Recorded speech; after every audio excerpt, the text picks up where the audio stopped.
Hi, on to lecture number 5 of current electricity chapter. इस particular lecture में we will be talking about electrical power. अगर आपने पहले 4 lectures अभी तक नहीं देखे तो एक बार जाके पहले 4 लेक्चर्स को एक बार देख लीजिए and then we will start with this 5th lecture on current electricity. अब 5th lecture of current electricity में हम इलेक्ट्रिकल पावर की बात करने वाले हैं. इलेक्ट्रिकल पावर का एग्जैक्ट मीनिंग हम सबको पता है कि power is the rate of work done. ठीक है, तो किस रेट में वर्क हो रहा है उसी चीज को हम पावर बोलते हैं. However, यहाँ पर मैं किसकी बात कर रहा हूँ, यहाँ पर मैं पर्टिकुलरली इलेक्ट्रिकल पावर की बात कर रहा हूँ. और अगर मैं इलेक्ट्रिकल पावर की बात कर रहा हूँ इसका मतलब मुझे इलेक्ट्रिकल वर्क डन से मेरा कंसर्न है. राइट है. अब इलेक्ट्रिकल वर्क डन को समझने के लिए पहले मैं एक दूसरे एग्जांपल के साथ इस चीज को समझा देता हूँ. ये बहुत इंपॉर्टेंट चीज है जो मैं यहाँ पर आपको बताने वाला हूँ. इस चीज को ध्यान से देखना.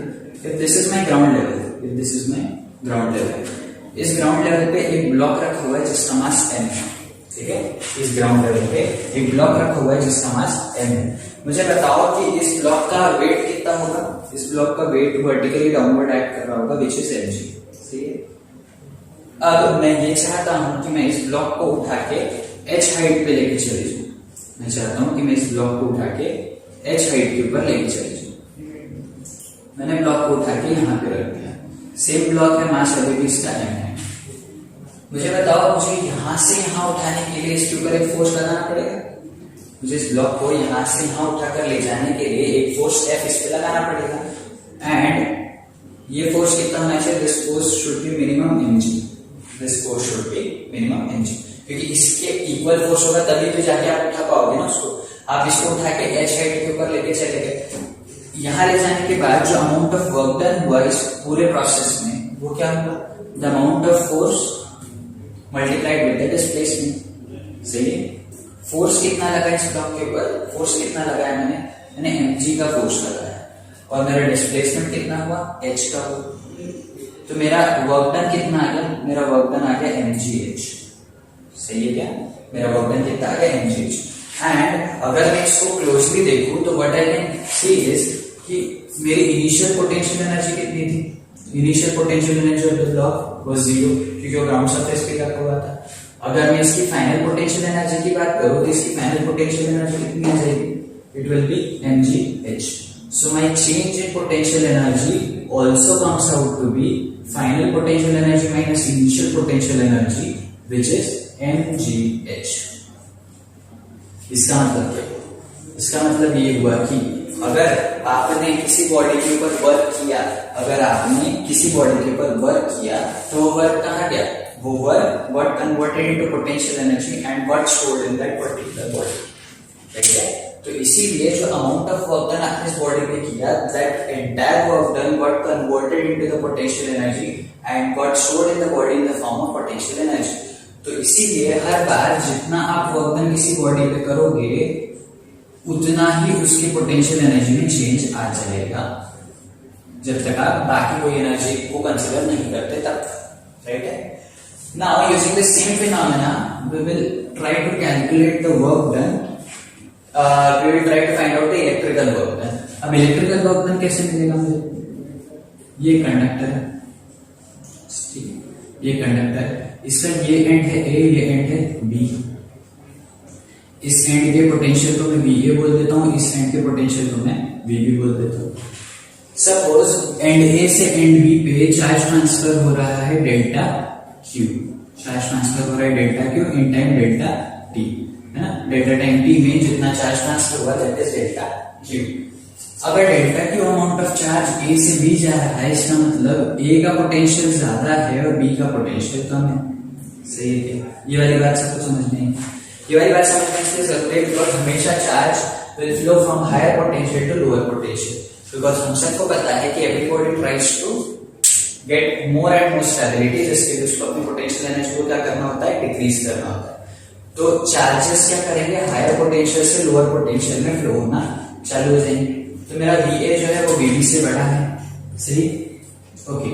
Now if I try to calculate the change in potential energy in this particular process, so that will be my final potential energy minus my initial potential energy.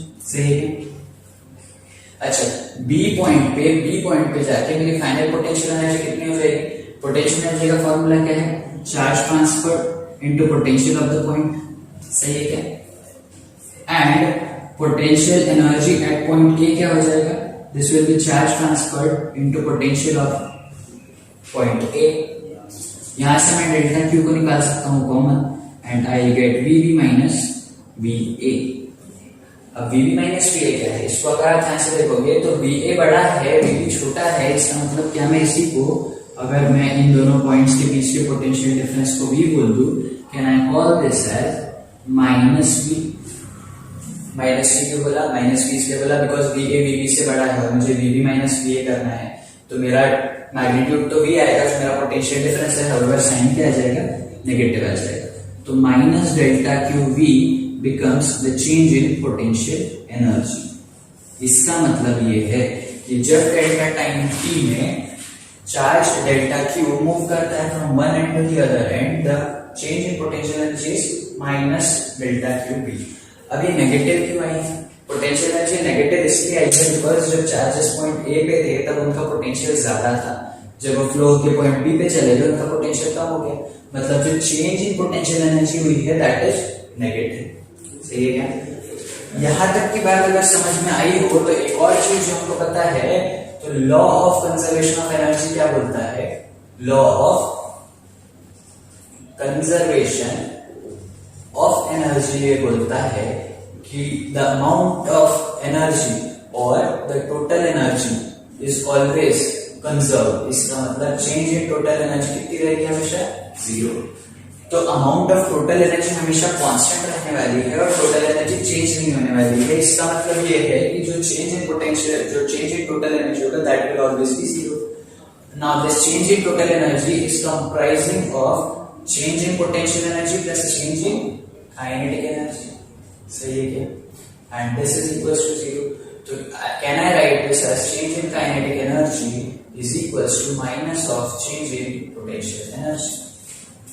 सही है? और अगर बात यहां तक समझ में आई हो तो मेरी चेंज इन पोटेंशियल एनर्जी कितनी है? ये हो जाएगी minus of minus delta Q into V, और माइनस से माइनस प्लस होके हो जाएगा delta Q into V, and this is my change in kinetic energy. किसकी काइनेटिक एनर्जी का चेंज है? ये चार्जेस की। तो जो चार्ज डेल्टा क्यू मूव कर रहे थे from point A to B, A से बी मूव करने में उनकी potential energy delta Q B से डिक्रीज हुई है एंड डेल्टा क्यू बी से उनकी काइनेटिक एनर्जी क्या हो गई? इंक्रीज हो गई है। यहां तक बात समझ में आई है? और अगर बात यहां तक समझ में आई हो तो एक और चीज यहां पे देखो, मैंने अभी भी आपको बोला था कि amount of work done is always equal to the change in potential energy of that particular body और ऑफ दैट पर्टिकुलर एंटिटी। तो यहाँ पर जो मैं वर्क डन कैलकुलेट करूंगा, अगर मैं if I write this work done as change in potential energy का magnitude, I can write this as delta Q into V. सही है क्या? So this is the total amount of electrical work done. Electrical work done में एक और formula मैं इस form में लिख सकता हूँ इसको कि मेरा आई क्या होता है? आई मेरा delta Q upon delta T होता है। तो यहां से मैं डेल्टा क्यू को क्या सब्स्टिट्यूट कर सकता हूँ? I delta T. Substituting this formula into this, what I get is amount of work done is equals to I delta T into V. सही है? This is I delta T into V. This is the total amount of work done in this process. Now, once I have this work done, this is my electrical work done, which is I delta T into V. अगर मैं delta T को नीचे खींच के ले आऊं तो मैं work done upon delta time T को लिख सकता हूं I into V। और यही तो क्या होता है?